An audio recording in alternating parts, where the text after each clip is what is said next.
ఒక భజన సంఘం ఉంటుంది. మీకు నేను ఒక్క విషయం చెప్తాను, బాగా గుర్తుపెట్టుకోండి. ఈ దేశంలో సనాతన ధర్మము ఉత్థాన పతనములకు గురి అయినప్పుడు కూడా నిలబడిపోయిన ఏకైక ఈశ్వర కైంకర్య రూపము భజన ఒక్కటే. నేను అన్నమాట నిజమో కాదో చరిత్ర పరిశీలించాను.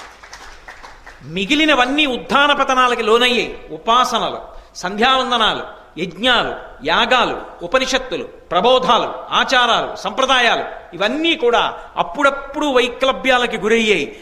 ఎప్పుడూ తట్టుకు నిలబడిపోయింది ఏది అంటే భజన ఒక్కటే. ఎవరికి ఏది వచ్చు ఏది రాదు వదిలేయండి. అందుకే భజనని తక్కువ చేసి మాట్లాడరాదు, అది కుసంస్కారం. ఎందుకో తెలుసా?